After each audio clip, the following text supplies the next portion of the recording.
What's good, everyone? Welcome back to the PWD channel, where we discuss professional wrestling. In today's episode, we're reviewing the March 6th episode of Monday Night Raw. It was a pretty good episode. Nothing too crazy, but it was a really good episode nonetheless. And I want to start off talking about the Bloodline segment, because today we had Jey Uso finally make up his mind. They've been teasing this for the longest at this point, for the last month and a half, or like the last month or so.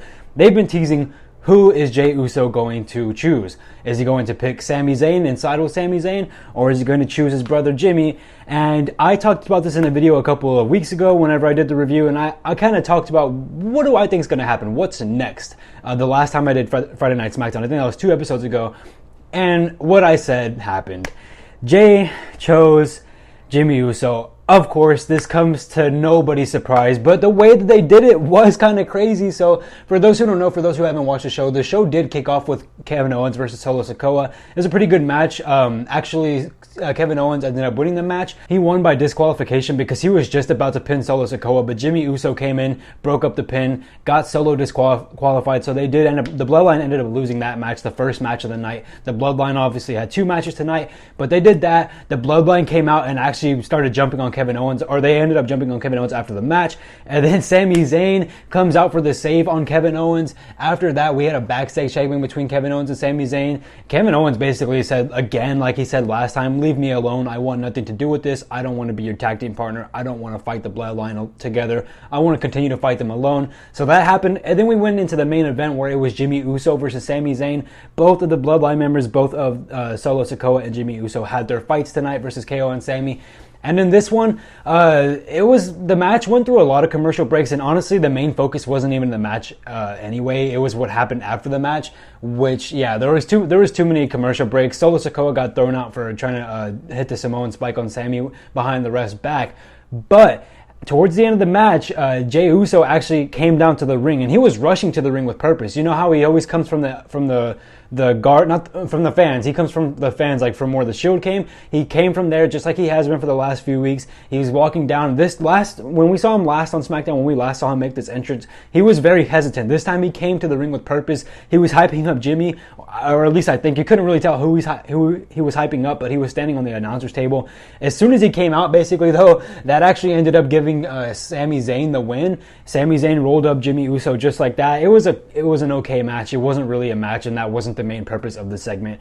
It was what happened afterwards. So after that, we have Sami Zayn walking away, but he still stayed ringside to see what they were going to do, what Jey and Jimmy were going to do. Jey comes out of the announcer's table, he walks into the ring, and he holds Jimmy Uso's shirt as Jimmy Uso is standing in the ring, and he looks like he's in despair. He just looks sad. He looks like he wants to cry. He's holding Jey Uso. He's holding Jimmy Uso. He's like pulling on his shirt and looking down at the floor, and it looks like Jey wants to cry. He's looking really emotional.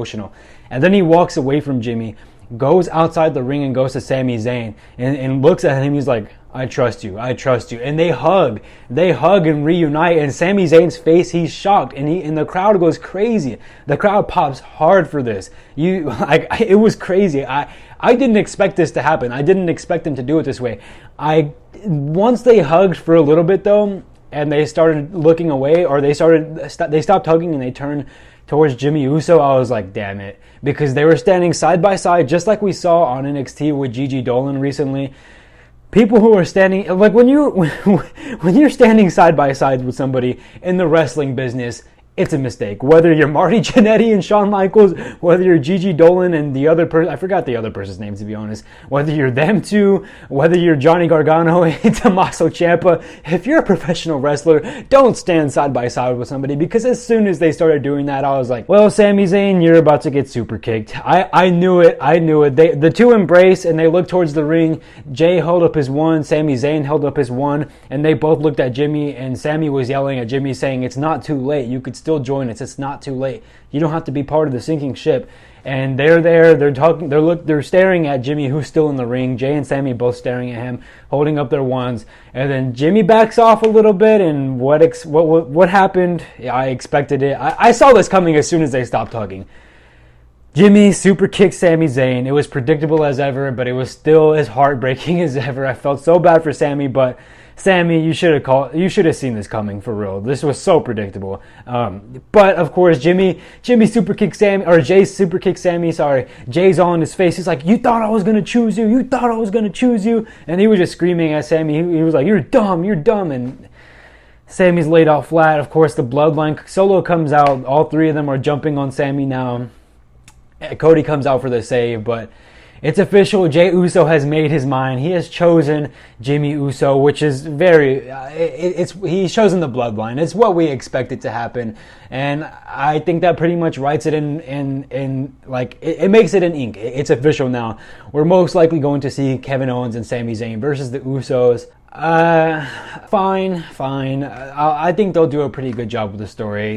It sucks. I wanted Sami Zayn to do something solo, not solo Sikoa, but something on his own. Hopefully win a world title, but maybe we'll wait till after WrestleMania. Maybe he'll get his chance next year or at some point. I trust Triple H here, and as long as Vince McMahon doesn't return, I trust where this will be going. So this was a good segment, though. Even though it was predictable, I still think it was a really good segment, and I was still shocked at first whenever he hugged Sami Zayn. I was in complete shock. I was like, holy shit, like, did he really just turn his back on Jimmy? But we all should have seen it coming. I think a lot of us did, and yeah, that's what happened. Seth, also on the show tonight, Logan and Seth actually had a really good face-to-face. This was really good. I actually really enjoyed it. Logan knows how to work the crowd. It's crazy. This guy has only been in the business for like a year now, maybe a little bit longer, but he really knows how to work the crowd. The crowd is so against him, and I'm really excited to see that match. If you haven't already seen it, I'm pretty sure they've posted it on the YouTube channel. Go ahead and check out WWE's YouTube channel to see Logan Paul and Seth Rollins face-to-face. It was really, really entertaining. Logan Paul actually ended up laying out Seth Rollins flat by the end of it. He knocked him out cold, and he laid out the challenge at WrestleMania, and it was made official later in the night. We're going to see Logan Paul and Seth Rollins at WrestleMania. This card, honestly, this match, I'm incredibly excited for. I really like Logan Paul. I really like Seth Rollins. I'm incredibly excited for this match. It's going to be a good one. Their promos back and forth today were good. Their feud is starting to build up to be a really good one. I'm excited for this match. And just WrestleMania in general, I'm super stoked for. So that happened. Johnny Gargano actually beat Finn Balor by Edge's distraction. And this feud is also continuing. And then we had one really more important thing. I will mention Damage Control versus Trish, Lita, and Becky was made official at WrestleMania. I don't really understand why a little trios or six woman tag. I don't really understand why, but fair. I mean, it's probably going to be a decent match, but to me, it just screams a little similar to Omos and Brock Lesnar. Screams filler, in my opinion at least. It was random. The crowd didn't really pop big for it. I didn't pop big for it. It's whatever. But there was one other thing, obviously. John Cena was on the show tonight, and man, this was probably, to me, the best moment of the show. John Cena versus Austin Theory. They had a little promo battle, and it was incredible. John Cena came out, made his entrance, crowd popped huge. And before he even got to say anything, pretty much as soon as his music ended, Austin Theory's music kicked off immediately. Austin Theory came out, he's like, "Thank you, Cena. You're the reason that I got into this business. I used to watch you on TV when I was a kid with my mom." Me and Austin Theory are like the same age. I think I'm 23. I think Austin Theory's also like 23 or 22. So I could see how that's possible. Young, definitely saw Cena growing up, and he's like, "Cena, like, it's because of you that I'm here. And since you've given me the gift of, inspiring me to become a WWE superstar just like you, I'm going to give you a gift." And he says, "Cena, I want a match at WrestleMania for the United States Championship at WrestleMania, John Cena versus Austin Theory." And surprisingly, Cena said no. Cena was like, "No, we're not doing this." And Cena said his reasoning was, like, "You don't deserve the match," basically. It basically came down to that. He was like, "You don't deserve the match." And Cena started digging in heavy. He really started going in on Austin Theory. And he brought up the fact that, like, nobody cares about Austin Theory. And that's something that I've noticed about the crowd. The crowd, I don't understand. I mean, I don't know. Maybe it's just the way he's been presented, but the crowd really doesn't care about Austin Theory. When he's wrestling, the crowd is pretty quiet. When he has segments and stuff like that, the crowd is pretty quiet. Nobody really cares. He doesn't really even get booed that often. It's more of just this guy's here, I don't care anymore, I'm going to get on my phone or I'm going to go grab snacks. The crowd is always really mild for Austin Theory. And as an Austin Theory fan myself, like someone who sees his potential and someone who sees how talented he truly is, it kind of sucks because I'm like, you guys are sleeping on this guy. And I guarantee you in 5 years' time, everyone's going to see his true potential and everyone's going to be like, damn, I can't believe we were ever quiet about this. But John Cena pulled out that real information, those real facts of the crowd not really caring about Theory, and he used it in his promo. And it was just a really beautiful promo. He talked about, how like, look, dude, nobody cares about you. Like, the fact of the matter is nobody cares about you. I'm not interested in your gift because you don't have the right to be giving it. He said that Theory doesn't believe in himself, and Cena knows what that's like. He brought up how Theory is dressing. He has the sunglasses inside, the fancy shoes, and he's like, I was in the same position you were like 20 years ago. I know what it's like. I know what it's like to be you. You're dripped out. You're feeling good. You're the United States Championship, or you're the United States champion, but you don't truly believe in yourself. I know what that's like because I was in the same scenario. I didn't truly believe in myself. And he even brought up the fact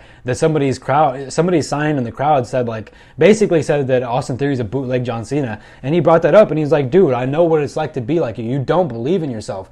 And he even said the crowd is here because they believe, but they do not believe in you. And he's like, your name, you have one of the best names in professional wrestling history or in WWE history, because Austin Theory, you're just that. You're just a theory. You're here, but nobody cares about you. Just nobody cares. And then he even said he said Theory, bro, nobody cares about you. Just get out of my ring if you want to leave in one piece. And my words can't do justice to how good this promo was, but it was really good. He brought up true statements. I think he even said at one point, I have the quote somewhere around here. This goes on for a little longer, but I'll bring that up in a bit. But those first few lines and first few segments or sentences from Cena were like deep cutting. He brought up the fact that the truth is nobody cares about Austin Theory. I feel like the crowd and WWE crowd just doesn't care about Austin Theory, and he brought that up. He's like, dude, nobody cares. And then after Cena tells Theory to get out the ring, Theory's like, I'm not going anywhere. It's just like the bald spot on your head, which is pretty funny. And then Theory also said, dude, your shirt says never give up, but you're giving up by not accepting my challenge at WrestleMania. Where's the hustle, loyalty, and respect? And he just digs in on Cena about his hustle, loyalty, respect. And he's like, I should have never met my hero, because just like they say, it was a disappointment. The old saying, never meet your heroes. Cena also says that he would rather have a bald spot than have them pipe in fake crowd noises because nobody cares about your matches, which is true. If you didn't know, they always pipe in fake crowd noises when Theory comes out because the crowd is just silent. Like I said, the crowd will be loud for Theory in the future. I know that they will. I've always been a Theory fan since NXT, and I see his potential. WWE crowd doesn't yet, but I guarantee you that's going to change. And Cena also says, you're a dumb son of a bitch. I said no, not because I gave up, but because you're not ready. You will lose everything at WrestleMania, and you won't be able to handle it. And Cena asked the crowd, he's like, do you guys want to see the match at WrestleMania? Crowd says yes, and Cena makes it official. And yeah, after that, Cena brought out Cody Rhodes just to embrace. They hugged and stuff in front of the crowd. It was really nice. And Cody didn't do anything after that, but it was still a really, really nice segment. But this was a fantastic promo between the two. Cena carried the segment, don't get me wrong, but it was beautiful because Cena brought out, he just stated facts. And I could see where this is going. I feel like this is I feel like in Cena's head, this is like, okay, the man John Cena, not the character, the man John Cena, backstage, I see his potential. I see how good this kid is, but I see how the crowd is not reacting to him. I see that he hasn't really been built up. And the way he said that the crowd doesn't believe in you, I think that John Cena really believes in that. And I believe that as well. I think that he believes this crowd doesn't believe in him, but John Cena, see that this kid is extremely talented and people are sleeping on him. So I kind of see where this story is going. I think Cena is trying to bring out the best in Austin Theory, and they want to have a match at WrestleMania, and I think Cena is going to put Austin Theory over. And I think by that point, if we can have a clean win for Austin Theory, I think that's going to skyrocket and just give the rocket to Austin Theory and push him to new levels, which I think it's just, after the segment was done, I was like, I knew this match was going to happen at Mania, but I didn't expect this segment to be this good. It was a really good segment. I can see where they're going with this, or at least I think I can see where they're going with this. I think Cena really wants to build up Theory. Cena sees his true potential, Austin Theory's true potential. He sees his true potential, but he notices the crowd's not reacting to it. And I think Cena wants to bring the best out of Austin Theory and make him look as good as possible. And I'm all here for it. I love Austin Theory. I've loved him since NXT. During the COVID era, whenever Theory came out temporarily on Raw, I freaking loved him. I've always been an Austin Theory fan. I am on the same boat with Cena where I noticed that people don't care about him, even though I think that they're just straight up sleeping on him. And I'm excited for this match because this should be fantastic. I'm really hyped. The match, I think, has been made official. I don't know for sure, but I think if it hasn't already been made official, it's going to be made official. So we're going to see John Cena versus Austin Theory at WrestleMania for the United States Championship. And like I said, I'm excited. I'm totally here for this. I'm happy if it goes either way. But if Austin Theory wins, this could be a star-making performance. Even though I don't feel like Austin Theory needs a star-making performance, I know that the crowd needs that. They need to see how good he really is. And I think that if Cena can bring a really good match out of him, they're both talented wrestlers. He should be able to. This will be great. But yeah, I've talked enough. I hope you guys did enjoy this video. I'm going to go ahead and end it here. Let me know what you thought of Monday Night Raw. Me personally, I would probably rate this show a 3.5 out of 5. We'll go 3.5 out of 5. It was a good show. There were some filler segments for sure, but a lot of stuff was made official for WrestleMania, and they're heavily building towards WrestleMania now, which, like I said earlier, is shaping up to be a fantastic card. I actually think that this might be probably the best WrestleMania. It could potentially be the best WrestleMania of all time if everything goes well. With the way they're building it up, I think this is Triple H's first WrestleMania in charge. I'm extremely stoked, super excited. I definitely think this is going to be a badass WrestleMania, and I cannot wait to see it. So, yeah, I'm going to end this there, though, guys. If you haven't already subscribed to the channel, I do reviews like this weekly. Unfortunately, I'm not going to be doing the Dynamite review this week. I need to get rest. For those who don't know, I work. I'm a full-time, I do this channel, but I also work a full-time job, so I'm finishing this content like at 11 or 12 at night, and then I'm immediately going to work like at 5, or waking up at 5 in the morning, and it's been hell. I've been losing sleep, so I'm going to take a little bit of a rest. I don't know for how many weeks on the Dynamite. I'll be back for sure for the Friday night review, though, for the Friday Night SmackDown review. So, yeah, we're on the road to WrestleMania. I'm super excited. But again, leave a like if you did enjoy this video. Subscribe to the channel if you haven't already. I'll catch you guys in the next one. Love you all. Peace.